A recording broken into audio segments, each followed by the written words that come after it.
ये यादव जी हैं, पटना के बाहुबलियों में से एक। इनके पास इतनी जमीन जायदाद है कि इनकी कई पुश्तें बैठ के खा सकती हैं। यादव जी सभ्य समाज के एक बढ़ते हुए नेता हैं। शहर भर में यादव जी के पोस्टर लगे रहते हैं। हम मानते हैं कि आजकल की दहेज की प्रथा पे रोक लगा देनी चाहिए। कब तक? आखिर कब तक हमारी बेटियों के परिवार इस रूढ़िवादी प्रथा के बोझ तले डूबते जाएंगे? अगर हम सत्ता में आए तो इस प्रथा को जड़ से उखाड़ देंगे, ये हमारा वादा है। यादव जी का ये भाषण जर्नलिस्ट लल्लन और उनके सहायक मंदिरा बहुत अच्छे से सुन रहे थे। सुन रही हो ना मंदिरा, यादव जी क्या कह रहे हैं? हाँ जी, लेकिन हम जानते हैं कि ये सब सरासर झूठ है। वो तो हम भी जानते हैं। इन्होंने अपने बेटे के ब्याह में 2 करोड़ रुपए का दहेज लिया था। हाँ, हम भी सुने हैं। और अब इनका छोटा बेटा के लिए भी रिश्ता ढूंढ रहे हैं। तो चलिए हम यादव जी को दहेज का पाठ पढ़ा देते हैं। अरे नेकी और पूछ पूछ। लल्लन और मंदिरा ने उभरते नेता यादव जी को सबक सिखाने का पूरा प्लान बना लिया। अगले दिन प्लान के हिसाब से लल्लन और मंदिरा ने कुछ जूनियर आर्टिस्ट का इंटरव्यू लिया। मंदिरा, ये रही तुम्हारी नकली अम्मा और ये रहे तुम्हारे बाबूजी। और ये लोग मुंबई के बहुत बड़े बिजनेसमैन हैं, राइट? एकदम सही। अब बस सब कुछ तुम्हारे हाथ में है मंदिरा। अगर पकड़ी गई तो यादव नहीं छोड़ेगा, और अगर नहीं पकड़ी गई तो यादव को हम नहीं छोड़ेंगे। आज तक कभी फेल हुए हैं क्या हम? अगले दिन मंदिरा और उसके नकली माता पिता ने शहर के सबसे बड़े होटल में चेक इन किया। वहां जाकर उन्होंने यादव जी के पहचान वाले पंडित जी को कॉल लगाया। प्रणाम पंडित जी। प्रणाम प्रणाम। हम किशोर बयानी मुंबई से हैं। जजमान, आपको कौन नहीं जानता। जी पंडित जी, हम पटना आए हुए हैं। सोच रहे हैं कि अपनी बेटी कल्पना की शादी इसी शहर में करवाए। आपकी नजर में कोई काबिल युवक हो तो बताइए। है ना जजमान, एक से बढ़कर एक रिश्ते हैं, पर सबसे अच्छा रिश्ता है यादव के छोटे बेटे का। अगर सही लगे तो बात चलाए। जी देखिए, नेकी और पूछ पूछ। आप जल्दी ही हमारी उनसे मुलाकात करवाइए। जी जी जी जजमान। इनका फोन कट होते ही पंडित ने यादव को फोन मिलाया और उसे मुंबई वाले अमीर रिश्ते की बात बताई। यादव खुश हो गया और उसने जल्द से जल्द मीटिंग अरेंज करने की बात की। इन सब की मीटिंग यादव के घर में होने वाली थी। मंदिरा घबराई हुई थी कि तभी उसे लल्लन का फोन आया। हेलो। अरे क्या हुआ मेरी झांसी की रानी, आवाज में कंपन क्यों है? आज मिलने बुलाए हैं यादव जी। अरे ये तो बहुत बढ़िया बात है। माइक कैमरा सब एकदम सही लगा कर जाना। वो तो हम लगा लेंगे, पर हम रावण की लंका में जा रहे हैं। अरे तो क्या हुआ? लंका जा रही हो तो तुम क्या हनुमान से कम हो? लंका जला कर ही आना है तुम्हें। हाँ, जय बजरंग बली। जय बजरंग बली। सूट बूट और अच्छी गाड़ी में मंदिरा अपने नकली माँ बाप के साथ यादव की लंका में पहुंच गई। यहाँ जाते ही यादव जी ने खुद उनका स्वागत किया। ये मेरी बेटी है कल्पना, और ये है मेरी मिसेस। प्रणाम भाभी जी। बिटिया बिल्कुल चांद का टुकड़ा है। होगी क्यों ना, बहुत नाजों से पाला है हमने। जी जी, और ये हमारे सुपूत हैं रणविजय। बहुत तारीफ की है पंडित जी ने इनकी। हाँ, क्यों ना हम दोनों बच्चों को अकेले में बातचीत करने भेज दें? हाँ हाँ हाँ हाँ, क्यों नहीं। रणविजय और मंदिरा गार्डन में बातें कर रहे थे। Nice bungalow. हाँ, पर आपके बंगलो जैसा नहीं है। मैंने इंटरनेट पे देखा है आपके घर का फोटो। अच्छा, और रणविजय जी, आपको क्या क्या गुण वाली लड़की चाहिए? अरे गुण क्या करनी है, मुझे तो लड़की बस अपने स्टैंडर्ड की चाहिए, जैसी आप है। आप परफेक्ट मैच हो। मुझे भी आप पसंद हो। तो चलिए परिवार वालों को बता देते हैं। दोनों लौटे। पिताजी, हमें लड़की पसंद है और मंदिरा को भी हम पसंद है। अरे वाह, ये तो बढ़िया हुआ, मुबारक हो। अब तो ये रिश्ता पक्का कर देते हैं। जी जी, क्यों नहीं। अच्छा, आपसे बताने की जरूरत तो नहीं है, पर फिर भी हम बता ही देते हैं। पिछले हफ्ते हमारे रणविजय के लिए रिश्ता आया था और वो साहेब अपनी बेटी को तोहफे में 100 करोड़ रुपया दे रहे थे। 100 करोड़? अच्छा है, अच्छा है।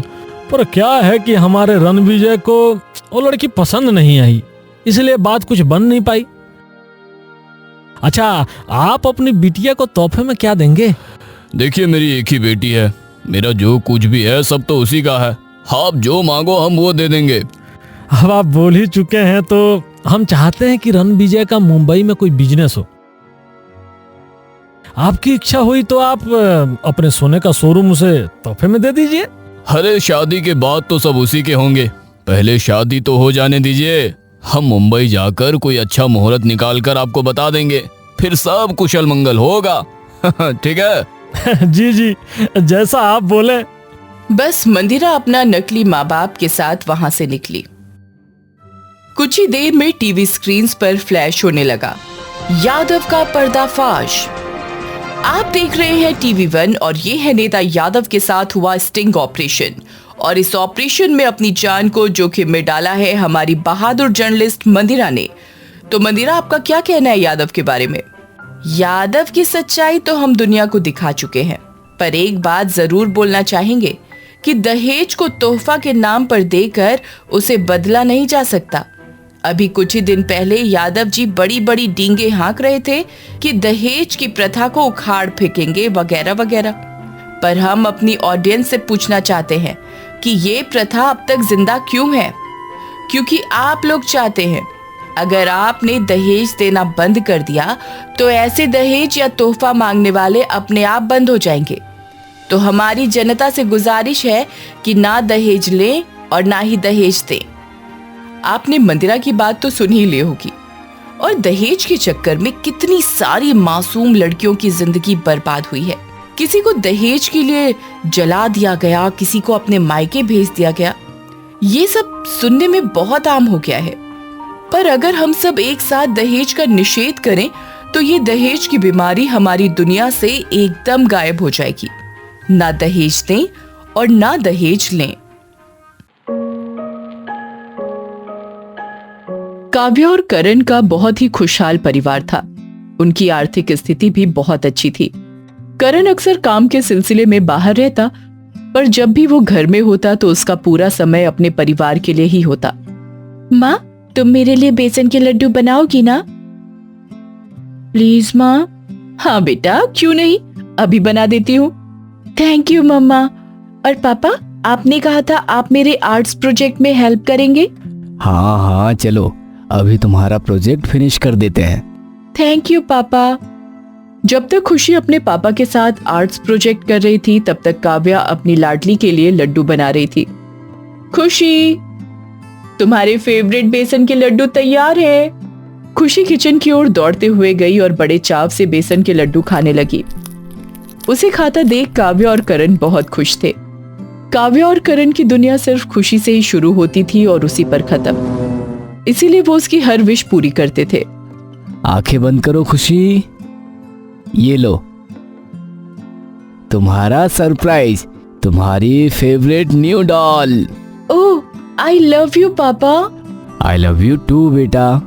काव्या एक हाउसवाइफ थी, पर अक्सर घर का सामान खरीदने वो अपनी कार में मार्केट जाया करती थी। मम्मा मम्मा, आप मार्केट से आते वक्त मेरे लिए चॉकलेट लाओगी ना? हाँ जरूर गुड़िया, अब तुम जाकर पढ़ाई करो, मैं यूं गई और यूं आई। काव्या सामान खरीदने मार्केट चली तो गई, पर उसे कहाँ पता था कि उसके साथ क्या होने वाला है। मार्केट के रास्ते में एक बड़े से ट्रक का ब्रेक फेल हो चुका था और वो ट्रक तेजी से चला जा रहा था। काव्या ने अपनी गाड़ी सिग्नल पर रोकी और तभी वो ट्रक सीधा काव्या की गाड़ी से टकराया और काव्या बुरी तरह घायल हो गई। उसे हॉस्पिटल में एडमिट करवा दिया गया। करण खुशी को लेकर तुरंत हॉस्पिटल पहुंचा। डॉक्टर कैसी है मेरी पत्नी? देखिए, उनकी कंडीशन क्रिटिकल है, आप कुछ बोल नहीं सकते, उन्हें अंडर ऑब्जर्वेशन रखा गया है। खुशी अपनी माँ को स्ट्रेचर पर लेटा देखकर रो रही थी। आई एम सॉरी मम्मा, मुझे कुछ नहीं चाहिए, चॉकलेट भी नहीं। करण अपनी बेटी को संभालने की कोशिश कर ही रहा था कि वहां काव्या की कंडीशन खराब होने लगी। उसकी सांसें फूलने लगी और कुछ ही देर में उसने अपना दम तोड़ दिया। करण और खुशी दोनों टूट से गए। उन दोनों को बड़ा सदमा लगा था। काव्या के मरने के कुछ दिनों बाद काव्या की मां करण के पास आई। मुझे पता है ये सही समय नहीं है ये सब बात बोलने का बेटा। काव्या के जाने का गम मुझे भी है, पर बेटा मैं खुशी की नानी हूं, मेरा उसके प्रति भी कोई दायित्व है। बोलिए माँ जी। बेटा करण, खुशी अभी बड़ी हो रही है। इस उम्र में उसे माँ की सबसे ज्यादा जरूरत है। मेरी मानो तो खुशी के लिए दूसरी शादी कर लो। नौकर चाकर खुशी को माँ का प्यार नहीं दे सकते। माँ का प्यार बस माँ ही दे सकती है, या तो मासी। मासी? आपका मतलब पल्लवी से है? हाँ, पल्लवी जरूर मेरे देवर की लड़की है, पर बचपन से मैंने ही उसे पाला पोसा है और काव्या और पल्लवी दोनों सगी बहनों की तरह थी। ये तो तुम भी जानते हो। पर माँ जी, वो मुझसे कितनी छोटी है। बेटा, उम्र में भले ही वो तुमसे छोटी है, पर खुशी के लिए उससे बेहतर माँ नहीं मिलेगी। सोच लो एक बार। इतना बोलकर वो वहां से चली गईं। करण भी खुशी के बारे में सोचने लगा और फिर उसे अपनी सासू माँ की बात सही लगने लगी। 1 महीने बाद करण ने पल्लवी से शादी कर ली और पल्लवी करण के घर चली आई। पल्लवी ने आते ही खुशी को खुश करने का ठान लिया। ये देखो खुशी, मैं तुम्हारे लिए क्या लाई, बेसन के लड्डू। अरे वाह! खुशी को खुश देखकर करण को लगा मानो उसका डिसीजन सही था कि पल्लवी से बेहतर सौतेली माँ खुशी को मिल ही नहीं सकती। कुछ दिनों तक सब अच्छा था, तो अब करण को भी खुशी की फिक्र नहीं थी। इसीलिए वो अपने काम के सिलसिले में वापस दूर दूर जाने लगा। जैसे ही करण घर से बाहर गया, पल्लवी ने खुशी के प्रति अपना रवैया ही बदल दिया। माँ, मुझे भूख लगी है। अभी खाने का समय नहीं हुआ, थोड़ा इंतजार कर, और मैं तेरी माँ नहीं मासी हूँ। आपको क्या हुआ? आप ऐसे क्यों बोल रही हो? मुझे कुछ नहीं हुआ, अब यहां से जा। खुशी वहां से हॉल में चली गई और कार्टून देखने लगी। तभी पल्लवी वहां आई। खुशी, रिमोट मुझे दे। अरे माँ, थोड़ा रुको ना, लास्ट सीन चल रहा है। तू ऐसे रिमोट नहीं देगी। इतना बोलकर पल्लवी ने खुशी के कान मरोड़े और खुशी चिल्लाने लगी। अरे माँ, माँ, दर्द, माँ दर्द हो रहा है। माँ, आइंदा मेरी बात नहीं सुनी तो इससे भी ज्यादा दर्द दूंगी। इस दिन के बाद से तो पल्लवी ने खुशी पर हाथ भी उठा दिया। बेचारी खुशी अपने कमरे में रोते हुए बैठी थी कि अचानक उसके कंप्यूटर पर एक वीडियो कॉल आया, उसके पापा का। खुशी ने हिचकिचाते हुए वीडियो कॉल उठा लिया। पल्लवी के गाल लाल देखकर करण ने पूछा, क्या हुआ बेटा, तुम्हें किसी ने मारा? नहीं पापा, वो मैं भागते भागते गिर गई। करण को लगा शायद कुछ तो गड़बड़ है। उसने तुरंत एक जासूसी कंपनी में फोन लगाया और अपने घर पर निगरानी रखने का आदेश दिया। एक जासूस ने पल्लवी को खुशी पे हाथ उठाते हुए वीडियो रिकॉर्ड कर लिया और तुरंत करण को भेज दिया। वीडियो देखकर करण आग बबूला हो गया और वो तुरंत फ्लाइट पकड़कर वापस आ गया और आते ही उसने पल्लवी को जोर से चाटा मारा। पर बात क्या है? बात? तुम तो बात करने की भी लायक नहीं हो। मेरी बेटी को मैंने फूल जैसे पाला और तुमने उस पे हाथ उठाया। निकल जाओ, अभी के अभी यहाँ से निकल जाओ। मेरी बात तो सुनिए। Get out! करण ने पल्लवी को घर से निकाल दिया और जब काव्या की माँ को यह सब पता चला तो उनका सर शर्म से झुक गया। अब मैं अपनी बेटी को अकेले ही पालूंगा। मुझे इसके लिए किसी भी सौतेली माँ की जरूरत नहीं है। मैं और मेरी बेटी अकेले ही खुश है। काव्या की माँ ने अपना सिर हिलाया और वहां से चली गई। किसी ने सच ही कहा है, सौतेली माँ नहीं होती।